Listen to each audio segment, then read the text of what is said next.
It is now 1810 hours, homeward bound, heading east-northeast, depth about 200 feet.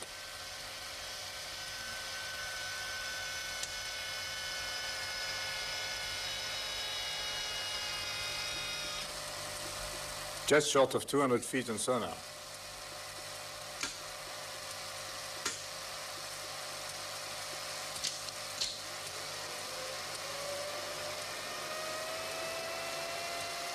Condensation seems somewhat less than normal.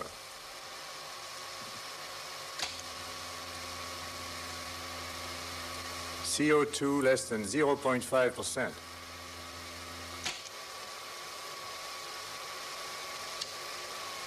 Oxygen, 100 pounds.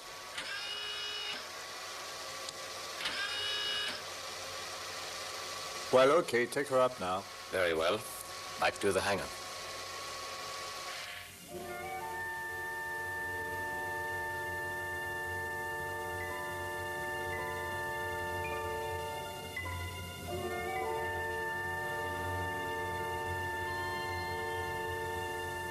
The diving saucer returns from a world where the sun never shines.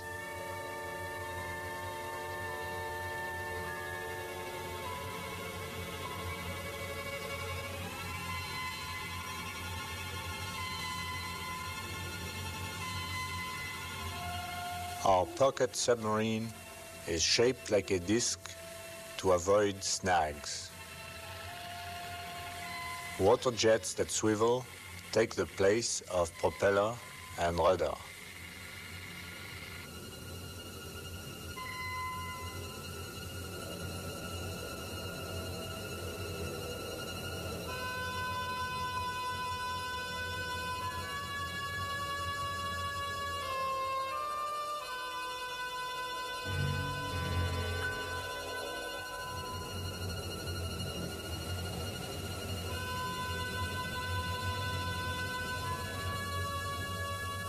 The diving saucer heads for her garage.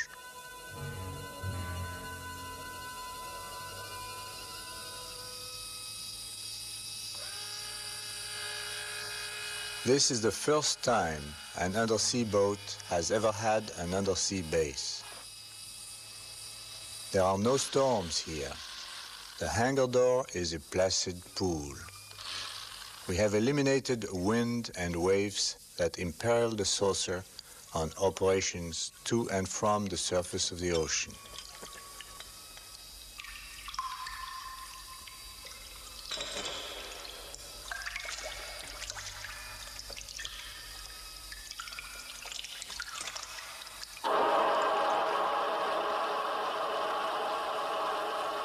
Inside the submarine hangar, 35 feet down, is a 4-ton winch to hoist the saucer into the dry.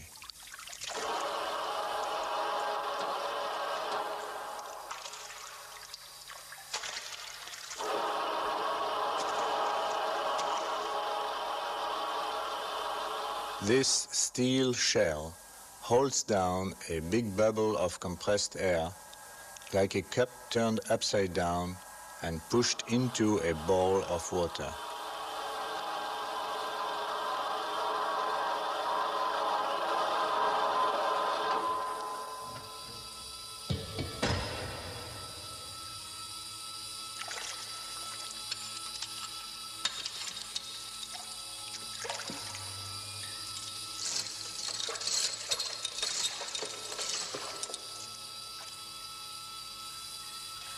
The diving saucer, piloted by Albert Falco, has made more than 100 scientific voyages down to 1,000 feet.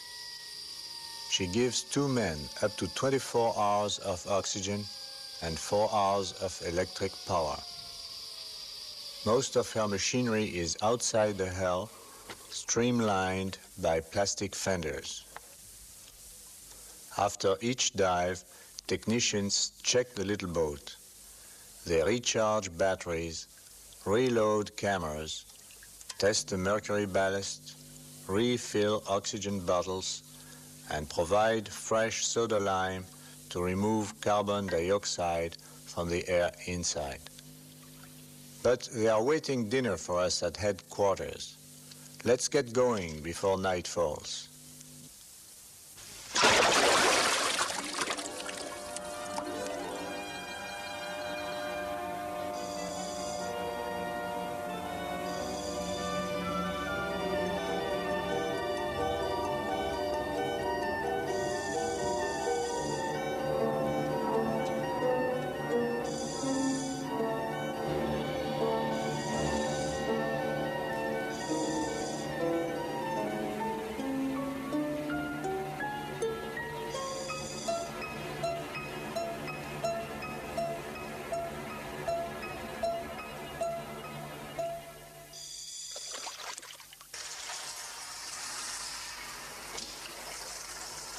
This is headquarters of Continental Shelf Station number 2, or Conshelf 2.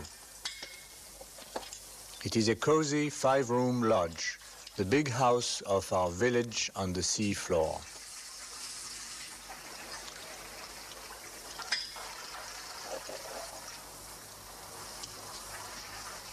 These men are the first oceanauts. They are going to live down here for a month. The oceanauts are subjected to double normal pressure without feeling it. They receive a generous flow of pure air, but compared with surface air, it is twice as heavy, contains twice the oxygen, and makes tobacco burn twice as fast. These sunken houses permit us to escape many limitations of diving. The oceanauts may work 80 feet down the reef 5 hours a day, or make excursions 165 feet deep and return directly to base. They no longer risk decompression accidents, the bends, which would strike them if they had to go back to the surface. Men of quite different walks of life, a biology professor, a cook, a physical education instructor, a customs inspector, an industrial draftsman, are the pioneers of an historic adventure, conquest of the continental shelf, a worldwide territory larger than Africa. Conshelf 2 is situated in the open sea. It stands along a table reef across which white breakers foam. Our topside crew crosses the reef on a bridge from our floating base, Rosaldo. She supplies air and electricity to the station, while Calypso looks after our security. Our headquarters and the saucer hangar are on this ledge, 35 feet beneath the surface. 86 feet down is our deep cabin.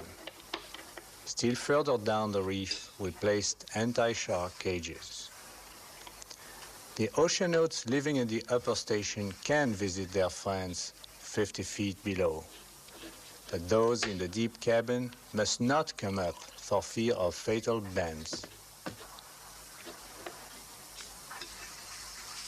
Heavy smoker Raymond Kienzi has volunteered to spend a week in the deep cabin. Down there, he will have to give up his pipe. It would contaminate the recirculated atmosphere. For myself, I belong to Calypso. Now I will have to go up and hang around for an hour in a decompression stop 10 feet under the keel of my ship. Free from such misery, the oceanauts talk over the explorations and discoveries of the day.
Through a liquid door, oceanauts pass with equal ease from air to water or from water to air.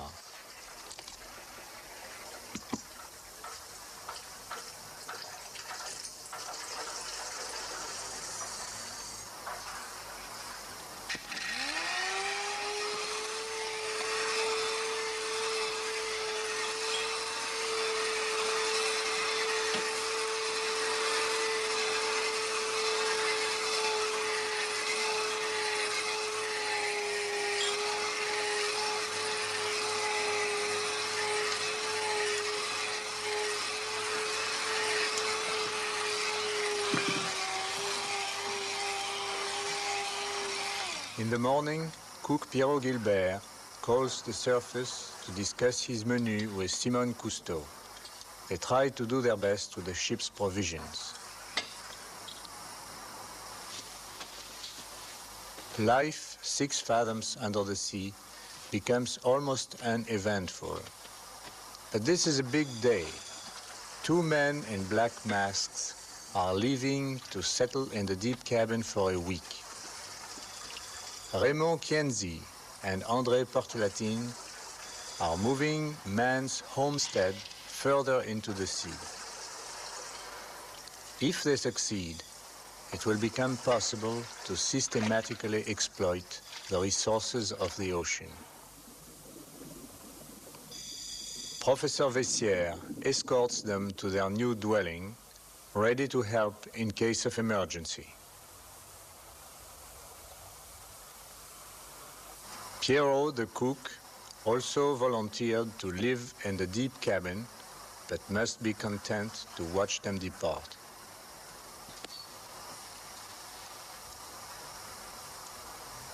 Headquarters converses with the black masks by ultrasound wireless telephone. They wear transmitters on their legs and earphones and microphones in their masks. We keep constant vigil over the deep men.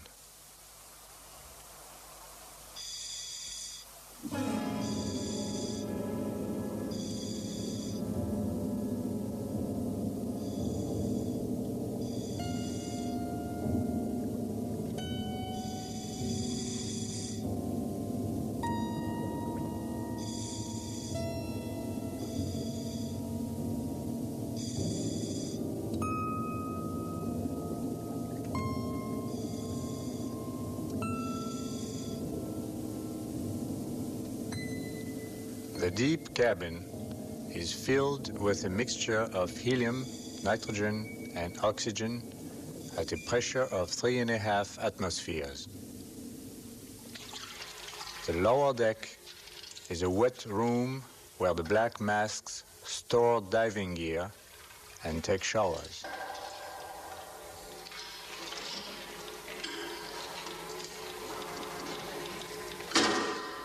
Up the ladder is their tiny cell in which they will eat and sleep for 7 days. They are not quite alone. A television eye reports their situation to headquarters day and night. And the helium they have begun to breathe gives them quite a surprise. Allô, petite maison? Allô, petite maison? Vous êtes bien arrivés tous les deux? Tout va bien? Nous sommes bien arrivés. Jusqu'ici, tout va bien. Ça va? Ça va. Ça va? Ça va?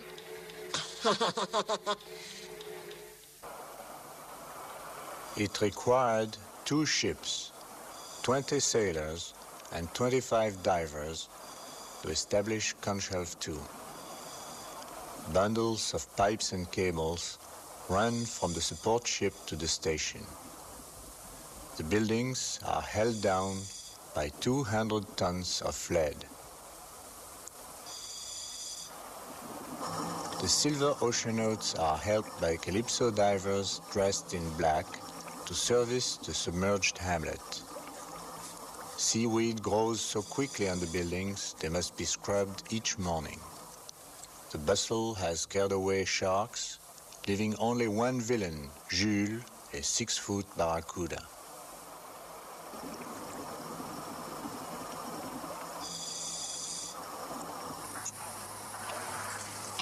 The oceanauts take turns sunbathing inside the sea.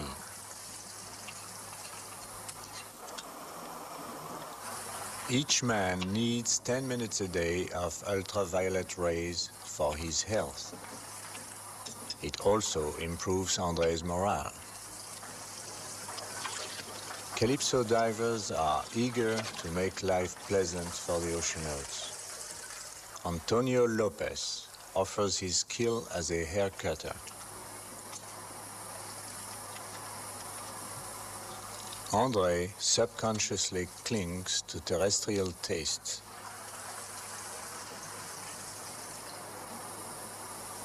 The other inhabitants of the sea are a bit disturbed by visitors from topside. The first oceanauts have crossed to a new way of life. Their sense of time becomes hazy. They neglect the clock and the calendar. They shut off the radio and select their own tape recordings. Conshelf 2 is upside down in lots of other ways. We live with fish, but we open a can of sardines. The air, thick as syrup, slows the ventilators to half speed.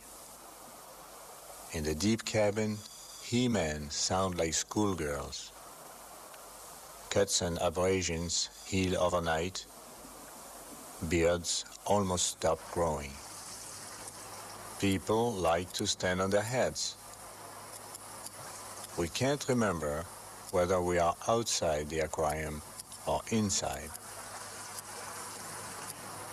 And, of course, we feed the fish with rabbit meat.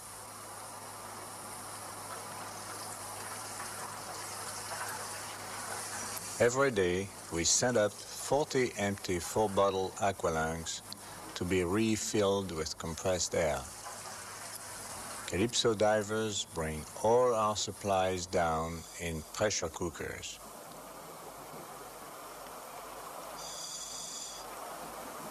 The oceanauts would like to forget all these fussy people on top, but must rely heavily on them. Undersea stations of the future will be independent.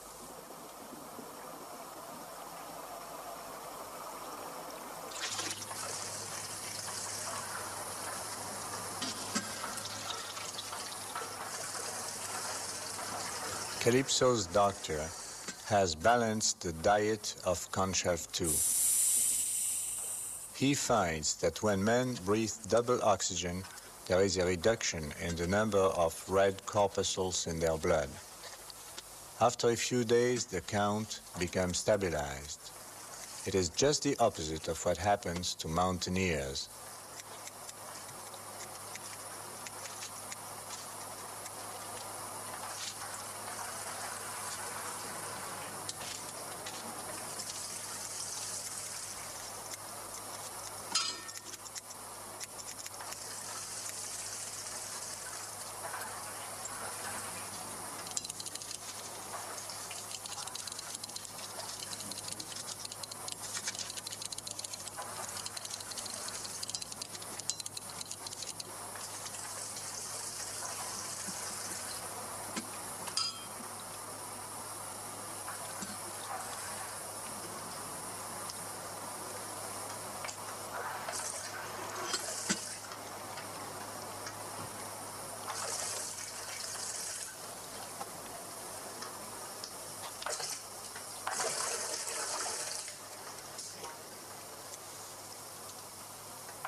Claude Wesley welcomes our parrot and introduces him to some parrotfish.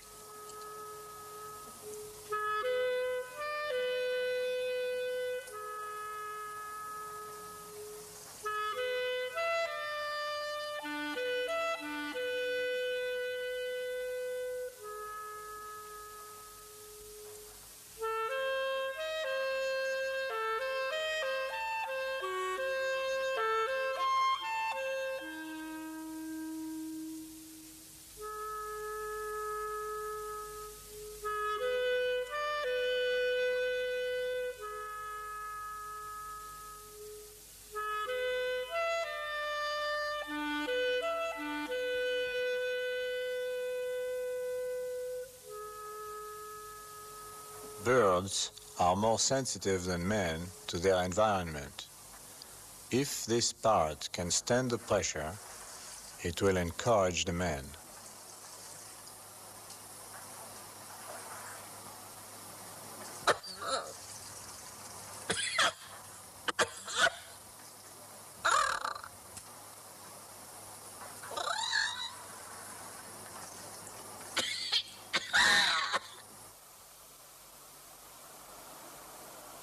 The deep cabin is sunk in brooding calm.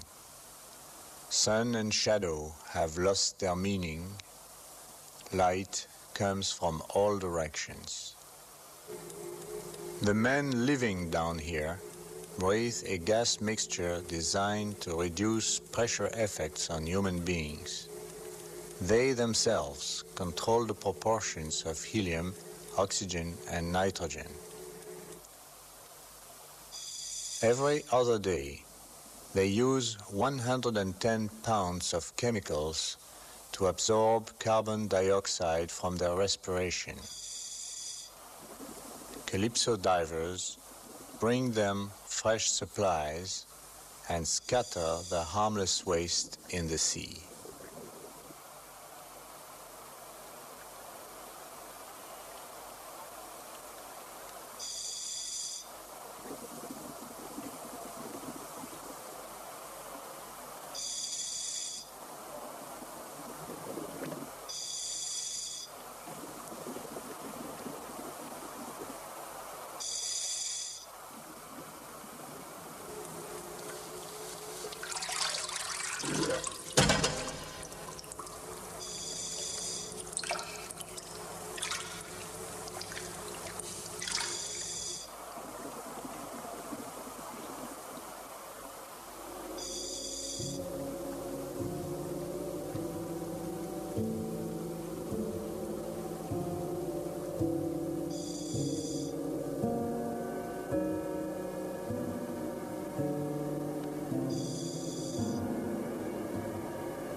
In the coral jungle, the oceanauts capture all sorts of fish alive and unharmed.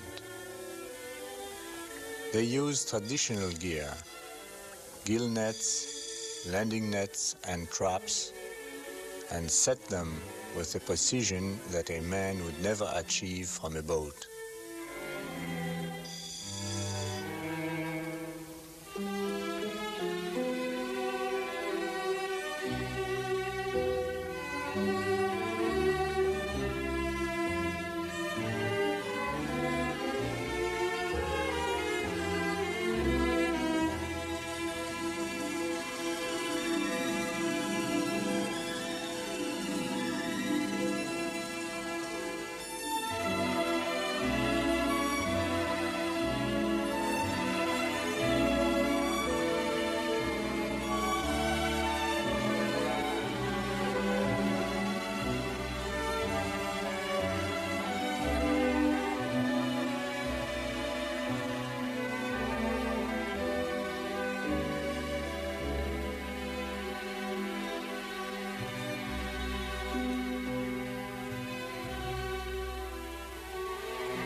to better understand the living history of our reef, the men take coral samples from various levels, in spite of certain troublemakers who are not frightened by the sound of hammers.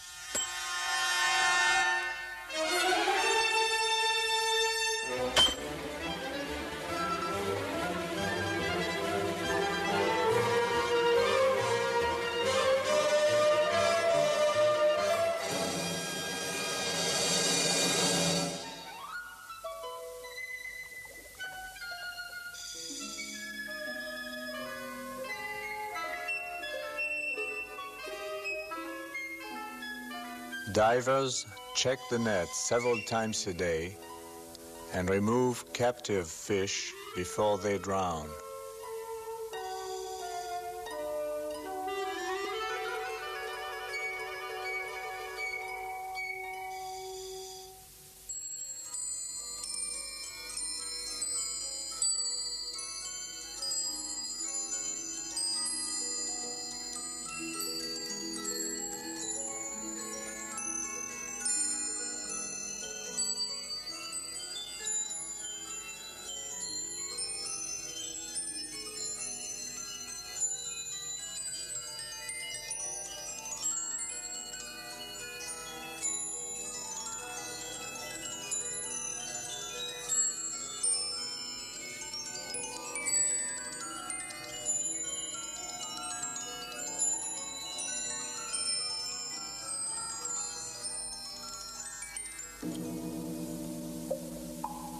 These prisoners are sentenced for life in the aquarium at Monaco.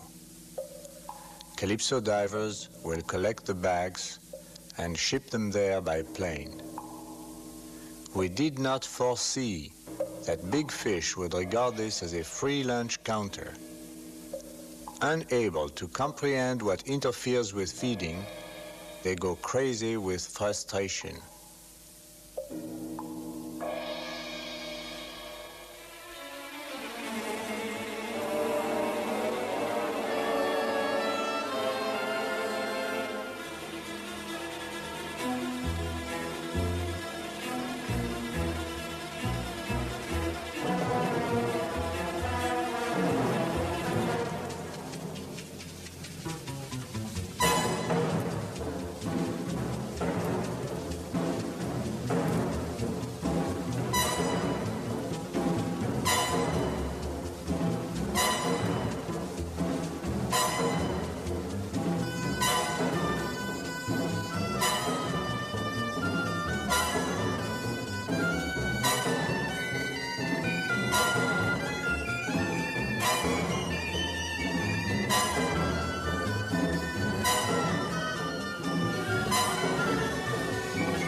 By night and by day, as soon as her batteries are recharged, the diving saucer departs on missions.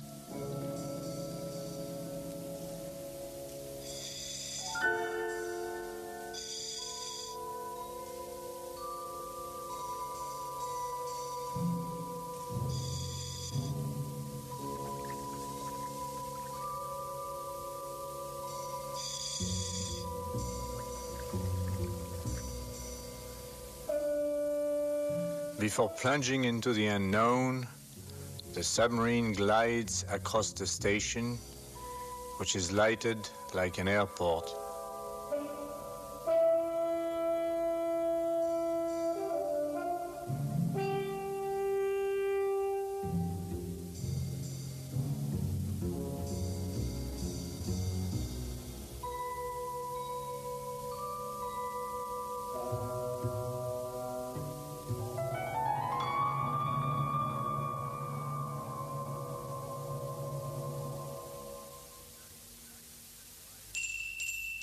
At night, plankton rises from the deeps.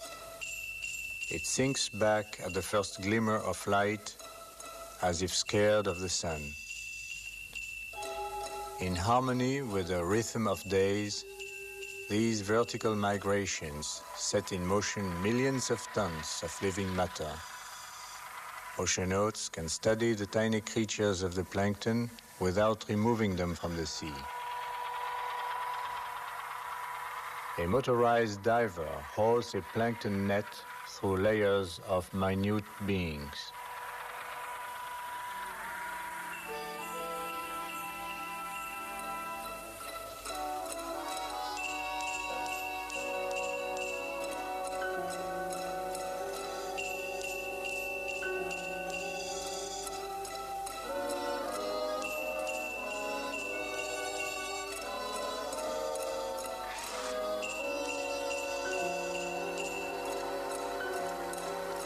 Very fragile organisms can be filmed intact in a small transparent box that fits into a special camera.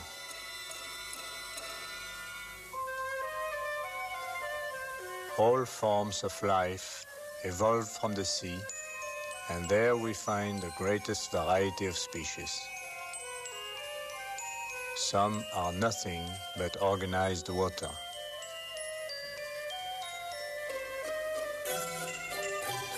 A small crustacean hides in a delicate crystal home. A jelly cup pumps like a heart.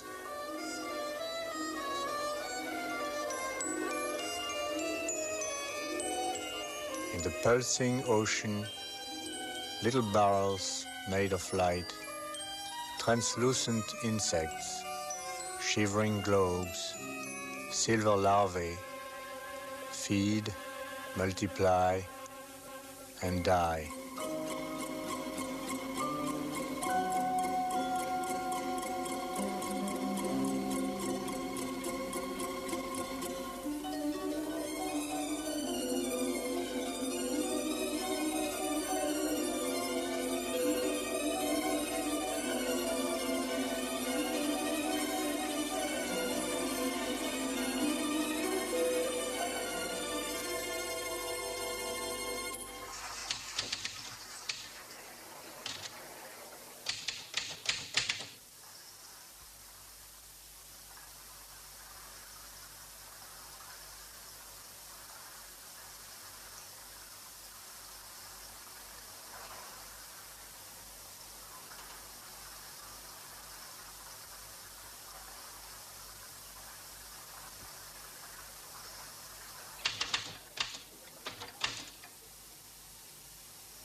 At night, the deep cabin seems like a house of exile. With foreboding hearts, the deep men look for sleep. When their stay is over, they will have to breathe from these masks for hours before they can go up. Meanwhile, their lives depend on machinery.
Everybody is asleep on Rosaldo.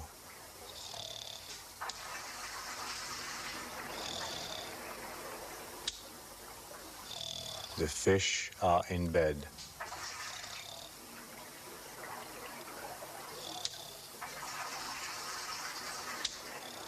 Kenzie and Port Latine have finally gone to sleep.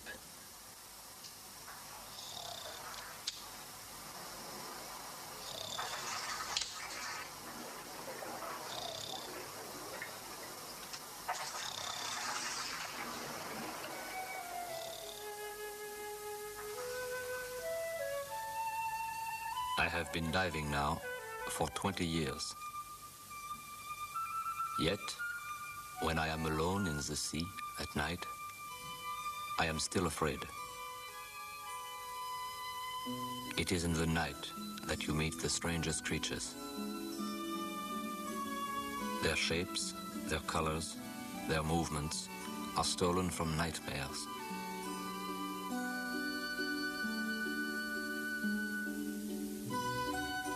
A sea snail with gills like plumes.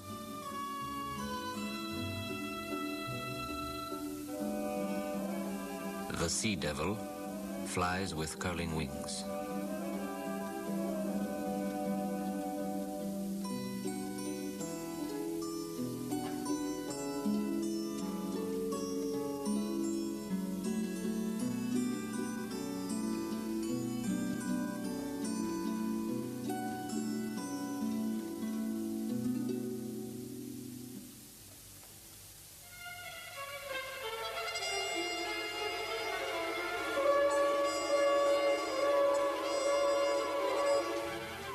I found myself alone, staring with fright at a bush that walks.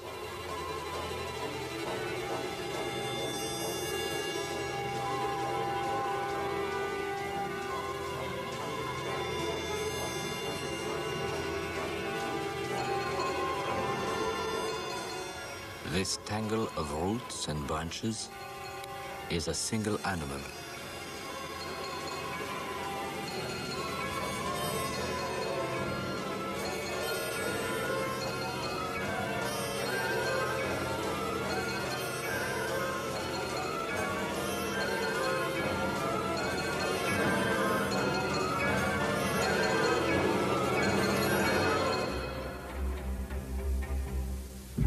A sleeping monster I found in a grotto at night. We call it the bumpfish. In daylight, you are lucky if you can even glimpse a bumpfish at a distance. At night, I can stroke them. Every time I come across a fish new to me, I am scared at first. Then, I observe his reflexes and, little by little, gain his confidence.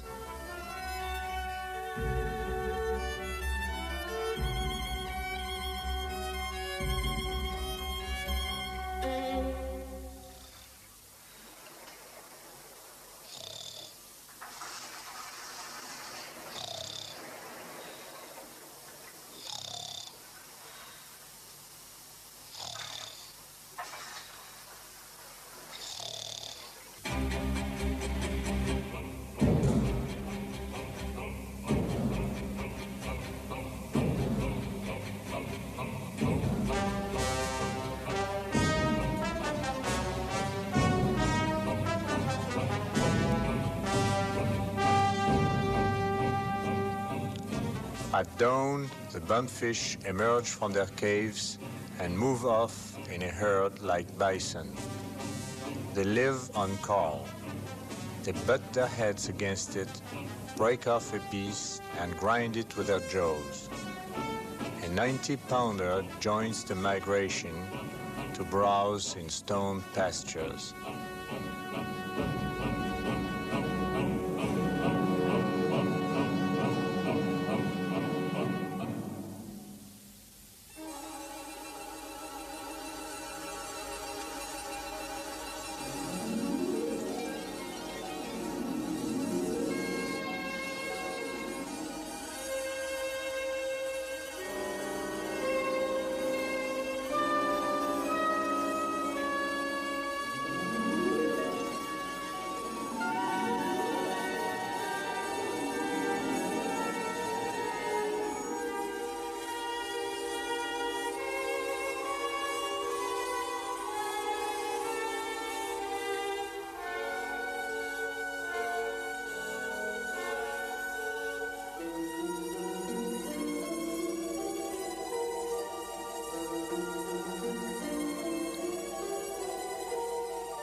A team of oceanauts swims out to collect biological samples.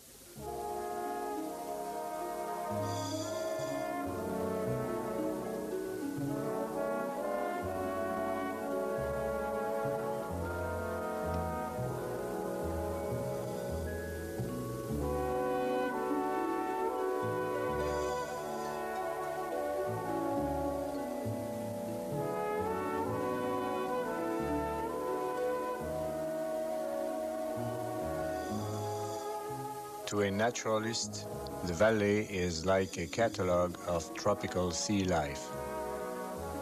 Collectors must be able to spot the tiniest and best camouflaged animals, to distinguish rare or unknown ones, and to patiently observe their behavior. Oceanauts have lots more time than divers to spend in the field.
We bring specimens back to our lab.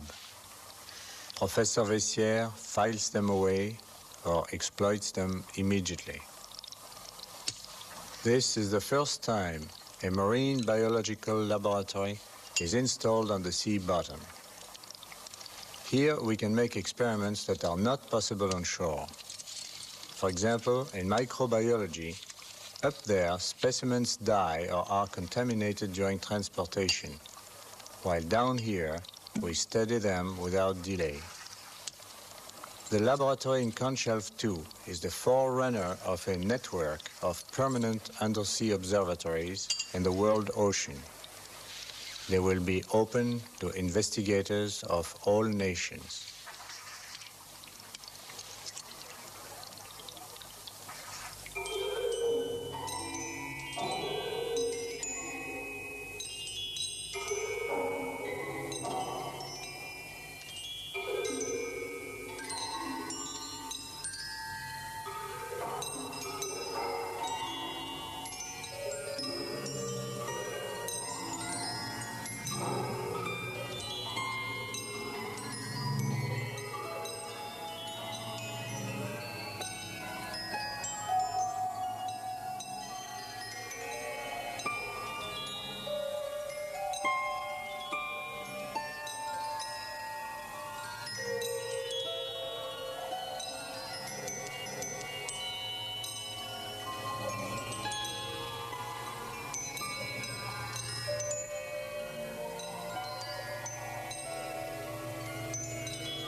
From the deep cabin, the black masks strike down to 165 feet to work almost without time limit, or they penetrate for a few minutes to more than 300 feet.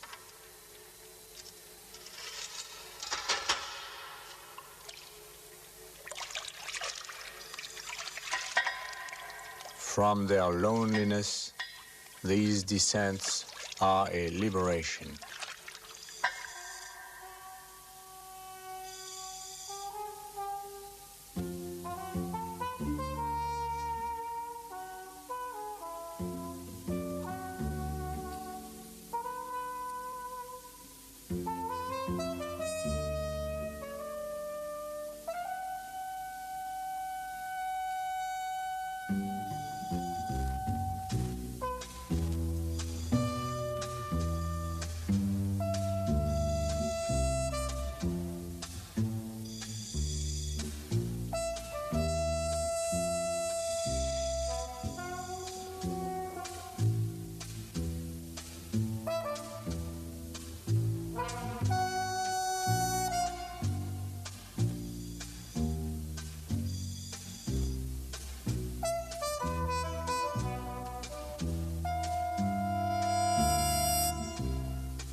Strung down the slope are anti-shark cages, the blockhouses of our frontier.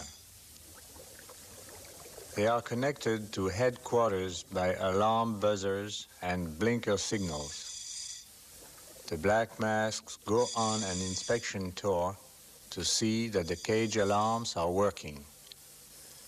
They have just turned on the reserve which means that 3 out of their 4 bottles are empty. From cage number 4, they signal headquarters to send fresh aqualungs to cage number 5.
On their way back, the oceanauts pass not one, but hundreds of barracudas.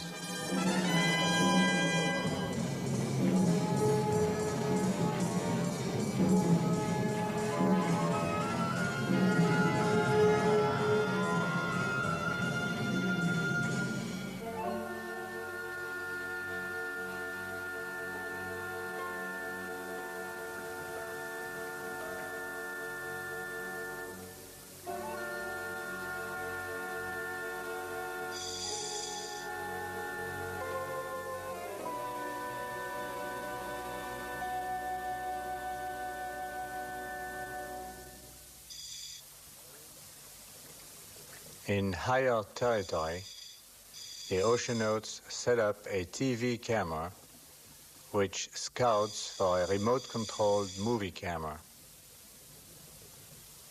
The system allows us to observe and make movies of animals bothered by the presence of men. André watches the television monitor. When something interesting takes place, he triggers the movie camera. That is how we spied on a lazy fish that lived with 2 small crustaceans. He leaves the housekeeping entirely up to them.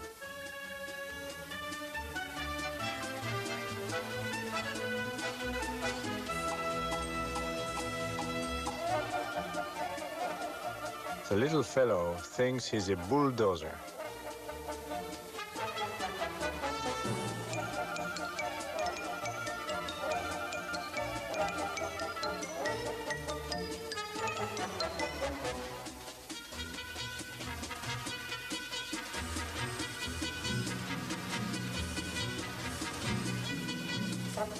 He even knows how to wedge a big stone with a smaller one.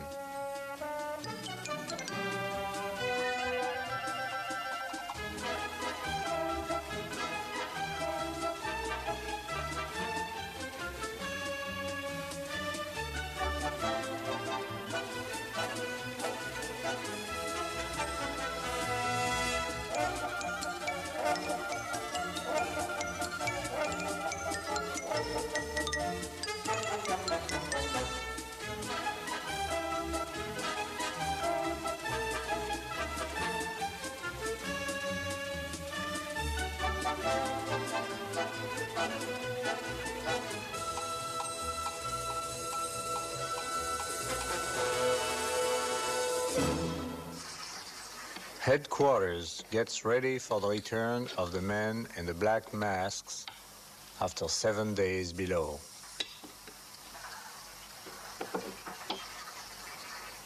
Their bodies are saturated with gases breathed under pressure. To ascend safely, they must inhale a special mixture for 3 hours. It is a critical test of their whole ordeal.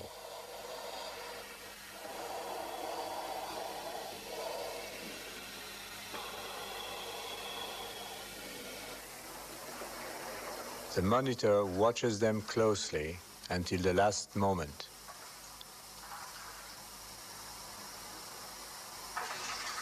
Before they went down, our calculations and laboratory tests indicated that the project was safe.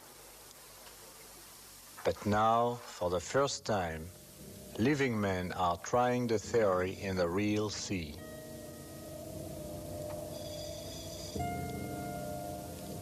The black masks rise above their roof and climb cautiously toward headquarters.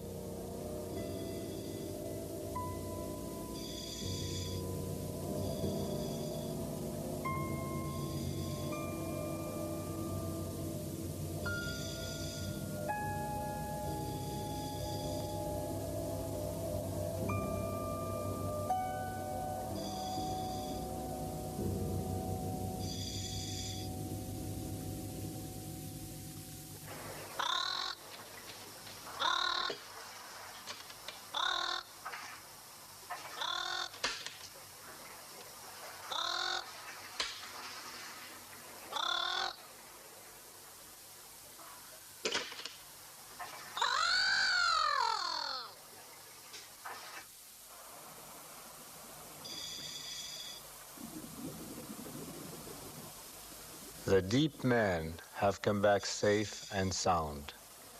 We can now move with confidence to plant bases further down in the sea. The occupation of the continental shelf has begun.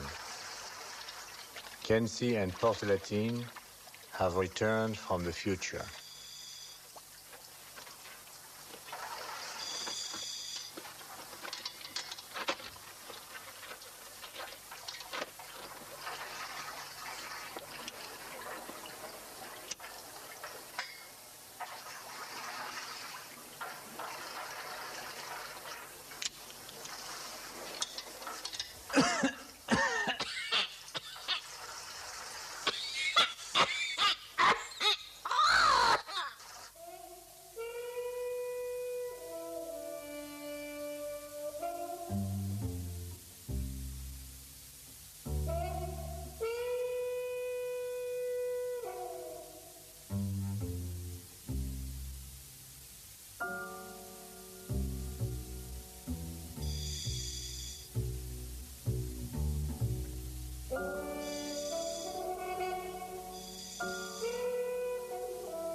Every night, an expedition goes out with narrow beam searchlights.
Parrotfish sleep in the shelter of fire coral.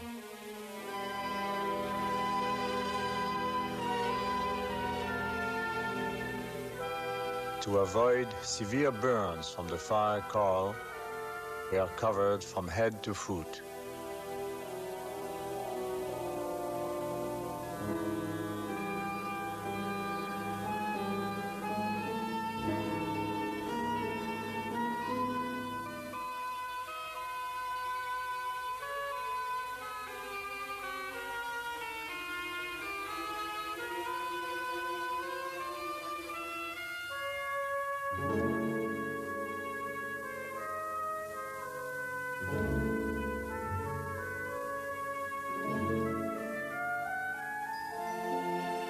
The sleepers awake in dazzling light.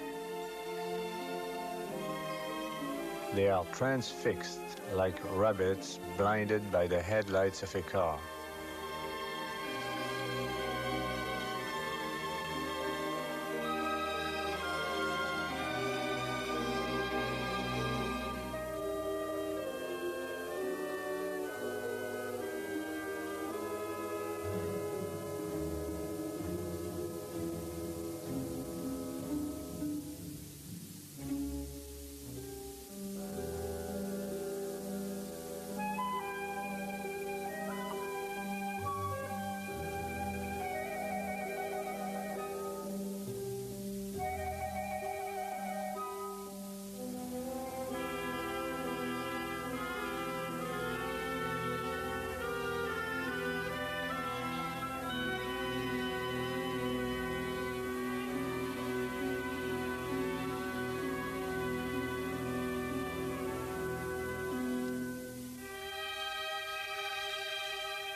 The fish that we have caught with searchlights are held in plastic paneled stockades.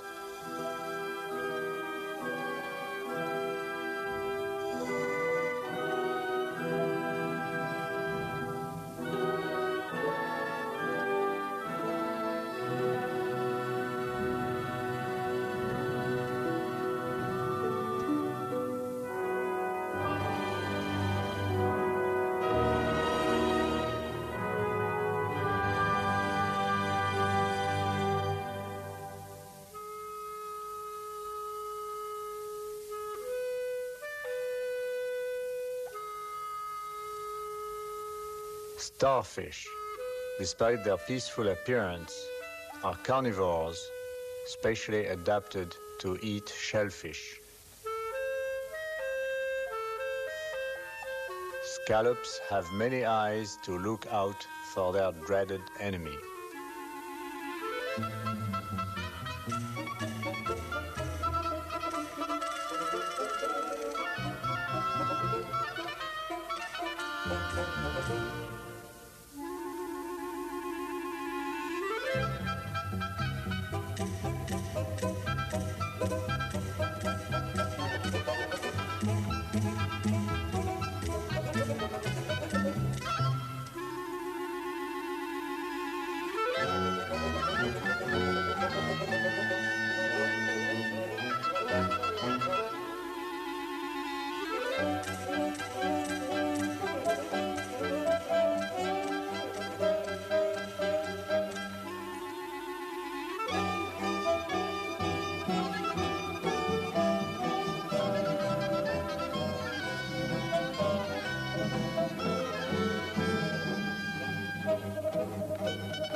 scallops travel by jet like the diving saucer.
How about a test of the hydraulic claw? Okay.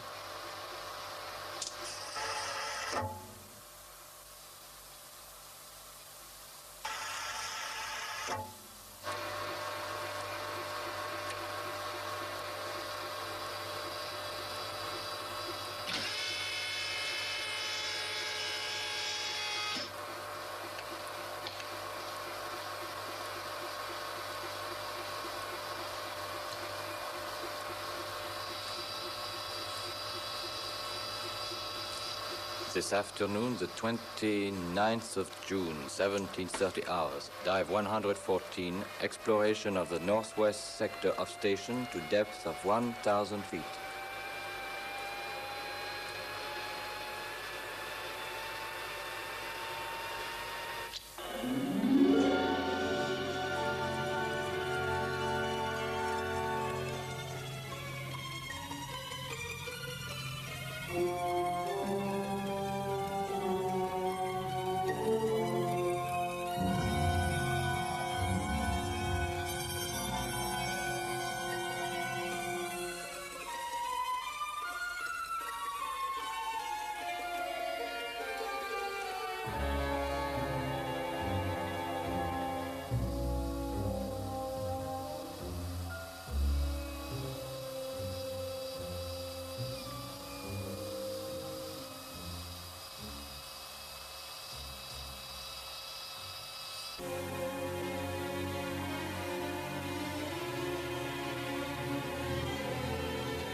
The depth is minus 330 feet.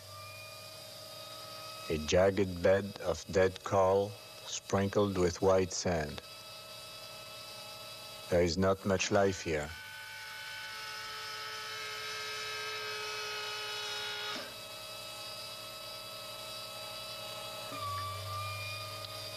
Minus 360 feet.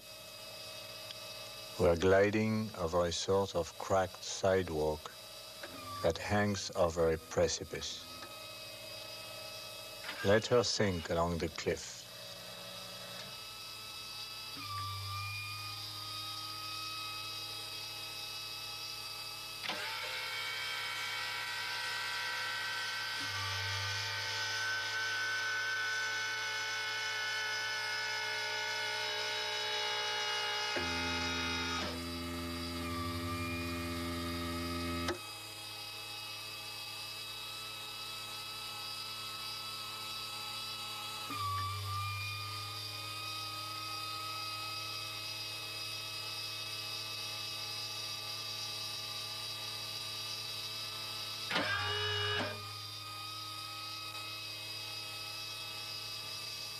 Minus 500 feet.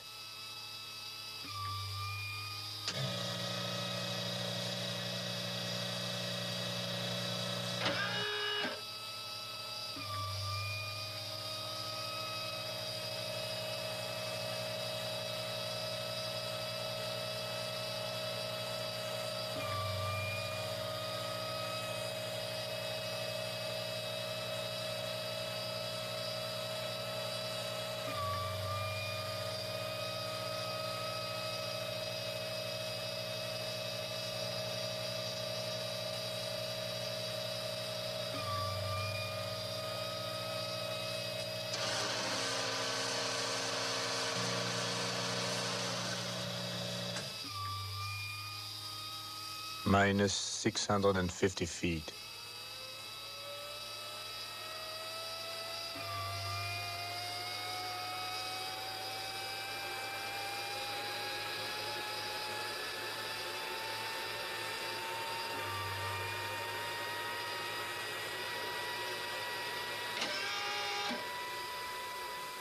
Minus 800 feet.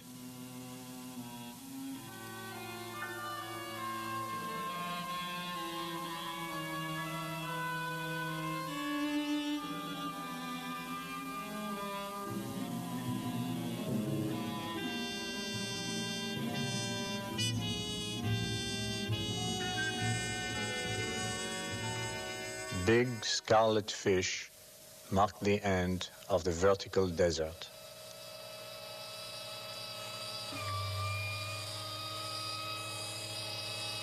At this point, 820 feet down, we enter another zone of life where everything is to be discovered.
minus 850 feet.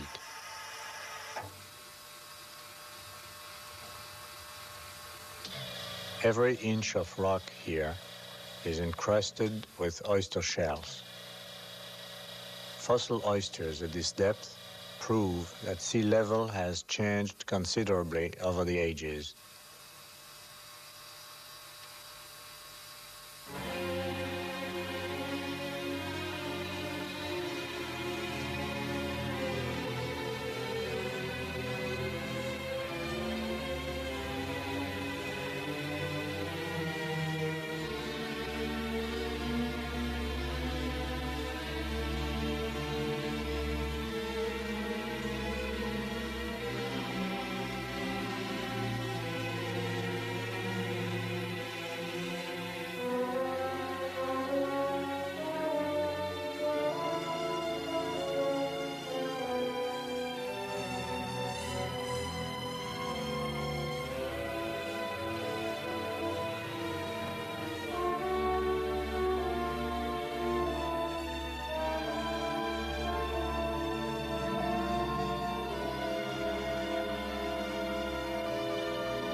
Minus 1,000 feet.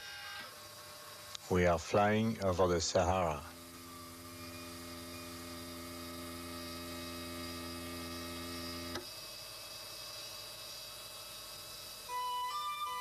There are even gazelles.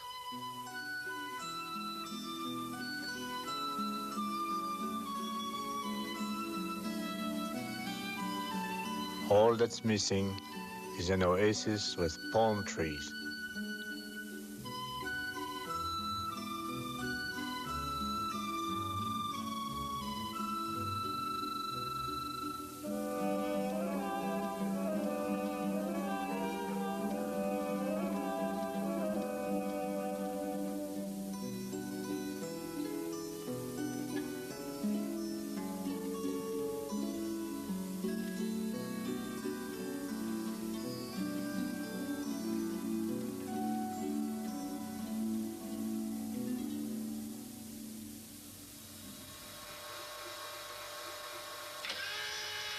Hundreds, thousands of crabs at 1,000 feet. A mass meeting of crabs. It must be their mating season.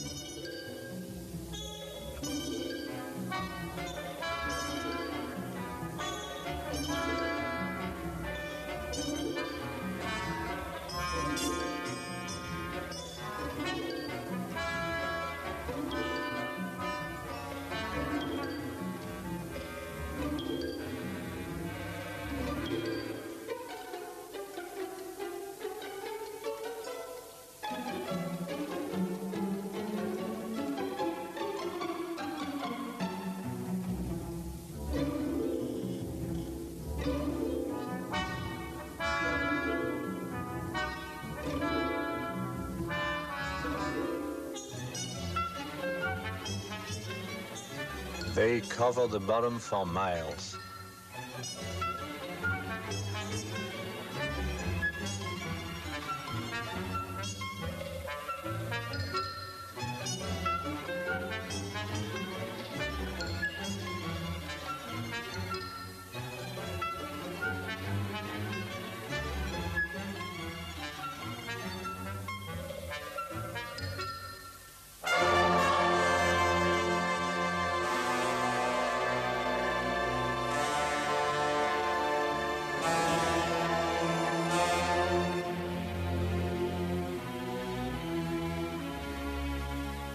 A monster, a shark of the great deeps. It is blinded by our lights. It must be more than 20 feet long.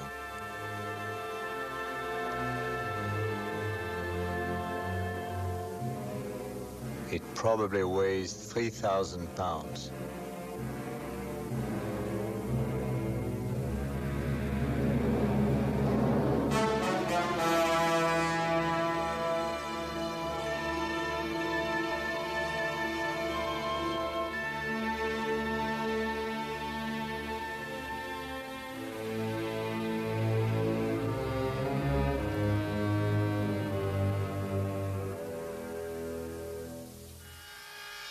$19.50 hours. Depth minus 920 feet. We're going up.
It's 20 hours. It'll be dark up there. Yes. What do we do now? You think we should explore the tunnel? Why not?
At the end of the tunnel, a miniature lake.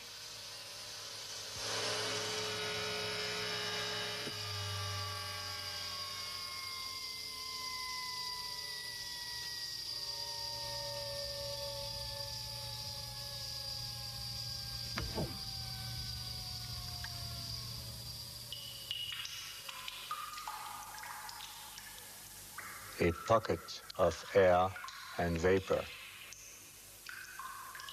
A cave in which light shines for the first time.